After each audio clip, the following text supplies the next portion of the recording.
This is Jonathan Agger, 5th Pro Boxing Fans, joined by Shane McGuigan. We're here, Thursday press conference for Azim Lipinets.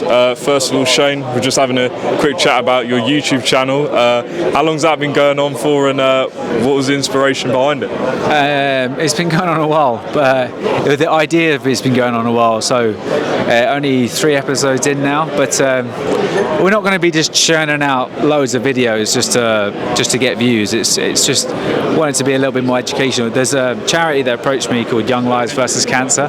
They used to be Click Sergeant, so cancer, leukemia in childhood, and my parents did a lot of work with them when my sister had leukemia when she was younger, and they've rebranded and they're going for a more broader spectrum cancers, like different variations, and they approached me to do the London Marathon in April, and I thought, you know, why don't I start doing some educational clips but also raising awareness around that, around training, and obviously showcase a little bit of the box at the same time. So a lot of people probably clicked onto it, want to just see the boxing, or some now what we're starting to find is a lot of people are more interested in the fitness approach of things. So yeah, they're good. It's something different, and it keeps the days fun. Well, the channel's called Shane McGuigan, so it's pretty easy to find, but I'll put a link in the description so people can find it.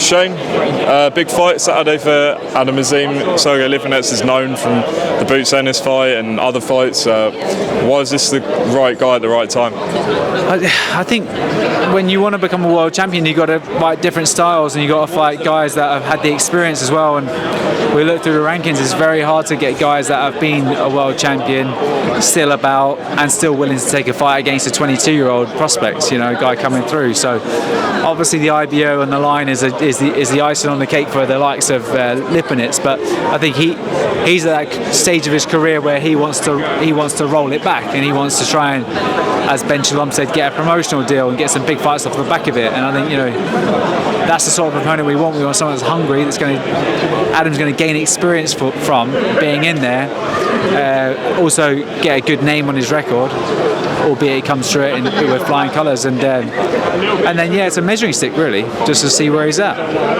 He's got obviously Skye behind him, you guys, Ben, everyone, but is it still hard to get people in the ring with him? Like, do you have to, from the business side, overpay fighters to fight him, or are people willing to fight him? I think there's a part of that, overpaying opponents, but you know, it's at the same time it's a headline on Sky Sports, so they're understanding and they're budgeting towards it, and they see him as a big star of the future. And I think, you know, the thing is there's quite a few fighters out there that have been picked to be stars of the future, but they're not really taking, you know, meaningful fights. And the one thing that they know with us is that we're always trying to press our guys on to get up to world level as quick as we can. Obviously, you know, there's talk about Dalton Smith whenever each other fight. It doesn't look like this fight's really going to happen anytime soon. Is that fair to say or not? No, I think you say that. I think, you know, Dalton was looking to get the WBC, the Puello. Obviously, Devin Haney is the champion, but he's champion in recess, yeah, at the moment. So, and Puello's now become the WBC champion. I think that's a very winnable fight for Dalton, and I think, you know, that is what we would want for the fight. Yeah, we would want, obviously the money's going to be there because it's an exciting fight, and it's two British guys coming through, young guys, big futures. But it would have been a travesty to do it for a European or a British title, which is what the promoter wanted on Dalton's side, you know, early on in the year and last year and stuff like that. So I think this stage of Dalton's career, if he can go on to win a world title, yeah, that would be an incentive for sure. I spoke to, Eddie said that, you know, he rejected 2 fights to the Ben Eubank card. Ben said, look, we've got a fight in front of us on Saturday, we're not going to start looking ahead, and he's got Ramadan coming up. Is that why he wouldn't be going on the Ben Eubank card? Well, he still might go on it, but I'm not sure if the turnaround will be. Look, either way, the turnaround was tight anyway. You know, we tried to get Montana Love on the card. This is all out of Adam's. Adam knew that we were trying to look for the next fight afterwards, but you know, we just didn't want to melt his head and make him start thinking about things. You know, at the end of the day, he's got a former IBF world champion, Sergey Lipinets. This was a few weeks ago, and you know, there was a potential to go on that card. course, he would have loved to have been on that card, but he's got Ramadan, and it would have only been about 2 weeks, 2.5 weeks of sparring by the time it finished. And we're not going to go backwards and take a fight. No offense to Sean McComb, but somebody like Sean McComb or someone like that is trying to put his name in that, because that doesn't really get you anywhere. You know, it's almost just a keep busy fight, and I think where you get even more stick about the Dalton Smith scenario if you box someone like Sean McComb. No offense to him, but that's just the way it is. You know, he's boxing a former world champion, and he wants big names. Ellie Scotney won on the weekend. Talk to us about her performance, and she called out Skye Nicolson. Great performance against arguably one of the best 122 pounders out there in Miyamoto. So where she is, I think to try and get Mercado's playing hardball, and the Venezuelan girl is potential option there, but she wants names, and she realises that there's a lot of female world champions out there, but there's very few female stars in terms of the ones that are Baumgardner, Katie Taylor, Caroline, Natasha Jonas, people like that, Clarissa Shields. She wants to be a star, and she knows that Skye Nicolson is a big name, and that's a fight that can get her onto that bigger stage. Great style matchup as well, wouldn't you agree?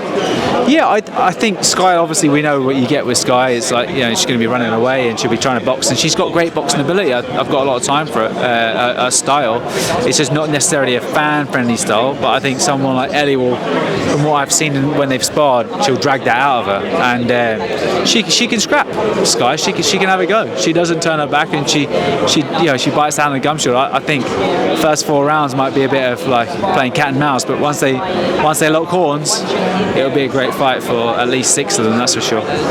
Just 2 more. Chris Billam-Smith announced to fight Brandon Glanton, who's been saying a lot of stuff about ending Chris's career and things like that. What are you expecting from that fight? A great fight. You can't not have a good fight when you've got Chris Billam-Smith, and then you've got another guy like Glanton, who's we got respect for. He comes to fight. He's just had a great win against Egorov in his last fight. He's heavy-handed. He presses the fight. He's gonna look to try and take Chris's head off, and that's a fight where Chris is at in his career. He's been a world champion. He wants to get up for someone, and I think this is a fight where it will force him to get up for it, because he'll be talking a lot of shade, as it were, and he'll genuinely believe he can win. So that's where I think that's something that's going to get Chris to sort of bite down, get his teeth stuck into training, and get excited about fighting. Lastly, Shane, April 26th, as I said before, is Ben Eubank. What's your thoughts on the fight? Is the weight too much? Is the rehydration clause going to suit Ben? What's your thoughts? Well, of course the rehydration clause is going to suit Ben. I don't think Eubank necessarily goes that heavy, but 170 is definitely capping him to a limit. I don't know what time of day that weigh-in is, or whether it's the next day or whether it's the next evening. That would be I don't know the ins and outs of it, but him at 34, 30, I think he's 35 years of age, Eubank, definitely capping him at that stage, and obviously we know that when you are hindered to a rehydration clause, it does make people a little bit more fragile. Energy might be a bit down, so I think those lie into Ben's favour. I think Ben has he's been sitting around probably quite heavy because he's been off for so long, so getting down to 147 even for himself might have hindered him a little bit. Do you know what I mean? So really there's one weight category in between, and a lot of 154 pounders will get up to they'll easily get up to 170. So I think it's definitely in Ben's favour in that sense, and I think activity is in Eubank's favour, and I think the lack of activity might hinder Ben. But I think it's a great fight. Just on the rehydration, a lot of people said, look, Ben's fighting, obviously going up in weight, but he's the one who's decided to fight Eubank. There shouldn't be a rehydration clause. Are you supportive of that? Or if it was your fighter, would you say let's have a rehydration clause? I don't necessarily think it's Conor Benn. I think it's probably like Eddie Hearn, maybe not even Tony Sims. I think it would probably be Eddie Hearn to try and cap that.